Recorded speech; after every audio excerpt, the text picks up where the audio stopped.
warahmatullahi wabarakatuh. Terima kasih Ibu semuanya telah hadir di sini mengikuti kegiatan kita, rutinitas kita selalu sebagai KPM PKH, yaitu selalu mengikuti kegiatan P2K2, di mana P2K2 ini kita laksanakan setiap 1 bulan 1 kali pertemuan. Baiklah Ibu yang saya hormati dan ibu-ibu yang berbahagia, tentunya sebelum kita memasuki materi pada hari ini, marilah kita berdoa terlebih dahulu. Berdoa mulai.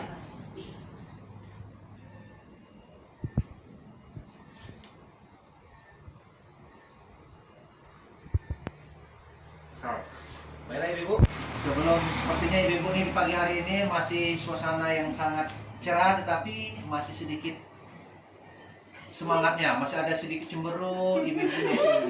Jadi kita pagi ini Bu, kita ice breaking dulu ya. Bu berdiri dulu ya, berdiri dulu. Berdiri dulu. Oke.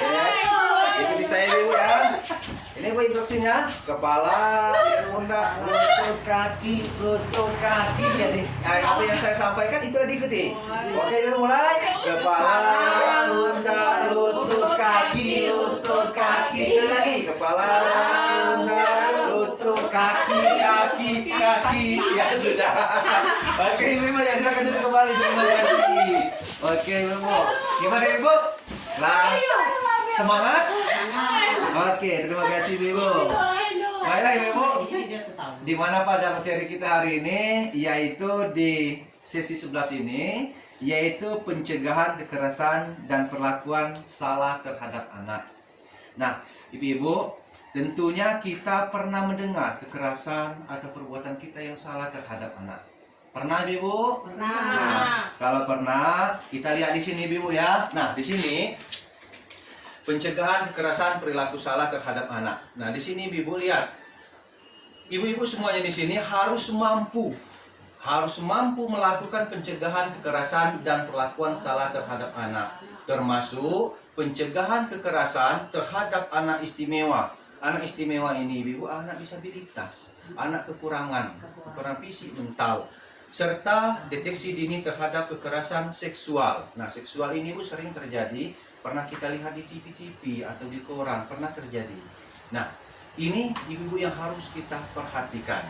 Nah, ibu-ibu yang saya hormati, nah di sini dari 7 pembelajaran kita ini, pernah kita dengar ibu-ibu dan pernah kita lihat ada anak-anak yang di jalanan, seperti anak-anak meminta, mengemis, mengamen dan lain sebagainya. Anak-anak tersebut tidak mendapat haknya atau kurang perhatiannya dari orang tua. Kalau orang tuanya memperhatikan anaknya, tidak mungkin menyuruh anaknya untuk meminta-minta, anaknya untuk ngamen di pinggir jalan dan lain sebagainya. Karena anak kecil adalah pada waktu untuk bermain, bukan pada waktu untuk mencari uang. Karena mencari uang ada waktunya. Nah, yang saya ingin tanyakan ibu-ibu, dikatakan anak-anak itu kira-kira umur berapa Bu? Berapa tahun dikatakan anak-anak Bu? 10 tahun. 10 tahun. Boleh. Ada lagi Bu? 5 tahun. 5 tahun. Boleh. Ada lagi Bu? 4 tahun. 4 tahun. Anak-anak boleh Bu? Ada lagi Bu anak-anak? 15 tahun.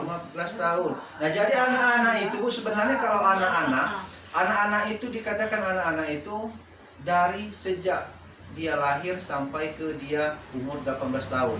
Tetapi kalau anak-anak di dalam PKH itu anak-anak sampai ke prasekolah dia untuk dapat bantuan PKH anak-anak atau balita ya. Tapi kalau anak-anak itu dihitung sejak dari umur 0 bulan sampai ke 18 tahun. Bahkan sejak dalam kandung pun juga harus ada kasih sayang. Nah, ibu-ibu sekalian yang saya hormati, di sini juga kita ada anak-anak itu juga memiliki hak Bu. Jangan sampai anak-anak itu kita telantarkan. Nah, di sini masa anak-anak itu dia harus mendapatkan yang pertama bermain. Seperti kita pernah lihat ini, kita di desa ini anak-anak kita main layang-layangan. Itu adalah masanya anak-anak. Sudah itu pernah juga kita melihat dia berrekreasi. Nah, ada juga berpartisipasi atau juga dia berhubungan dengan orang tua. ada juga dia bebas berkumpul. Itu adalah hak anak, Bu. Sudah itu hak anak juga, selaku orang tua harus ada identitas anak. Identitas yaitu nama, misalnya pernah kan anak kita yang punya nama, itu nggak mungkin. Jadi dia ini adalah satu hak. Itu adalah salah satu atau beberapa dari hak anak. Nah, ada nggak Bu yang lain dari sini hak anak? Nggak ada? Cukup ya? Nah, selain dari hak anak, Bu, di sini juga ada kekerasan dan perilaku salah. Nah, ini perilaku salah ini sering terjadi di tempat kita. Baik di tempat kita, di tempat lain, ataupun di mana saja. Yang sering kita lihat itu baik melalui koran, melalui TV, ataupun melalui informasi-informasi. Nah, itu pernah terjadi kekerasan dan perlakuan salah. Nah, perilaku salah ini, Bu, biasa sangat berdampak kepada anak-anak. Nah, saya ingin tanyakan ibu-ibu, di sini ada perilaku salah kekerasan, yaitu fisik. Nah, ini fisik ini, Bu, sering sekali terjadi, di mana orang tua ini biasanya ketika melakukan kekerasan salah terhadap anak bisa berdampak anak ini dia itu cenderung misalnya pendiam, atau anak itu takut, atau anak itu tidak berani. Nah, itu salah satu bentuk dari perilaku salah yang dilakukan oleh orang tua. Nah, yang ingin saya tanyakan ibu-ibu nih, ini ada kekerasan dan perilaku salah bentuk fisik. Nah, fisik, perbuatan yang dilakukan oleh seseorang yang mengakibatkan rasa sakit, jatuh sakit, atau luka pada tubuh anak. Nah, kekerasan ini seperti apa, Bu, contohnya, Bu? Kekerasan yang mengakibatkan terjadinya sakit pada anak itu atau luka pada tubuh anak itu. Seperti apa, Bu, biasanya pernah Ibu lihat atau pernah Ibu dengar? Memukul, disobek, Ya, memukul, menendang, ya, menampak, injak-injak, menginjak-injak, ya, boleh juga. Ada lagi, Bu, puncak badan. puncak badan. Oke, ya tentunya ibu-ibu ini paham sekali karena ibu-ibu di sini telah mempunyai anak, bahkan telah mempunyai cucu. Ya, jadi pengalaman ibu itu telah lama. Kalau bahasa kita itu telah lama mengecap garam katanya. Jadi tentu tahu tentang pengertian kekerasan pada fisik, yaitu boleh tadi, Bu, memukul, boleh mencubit, itu contohnya. Karena itu contohnya, maka saya harapkan kepada ibu-ibu jangan melakukan kekerasan pada fisik terhadap anak. Jangan memukul anak, jangan mencubit anak, itu jangan seperti tadi menginjak-injak anak, menampar anak, itu jangan.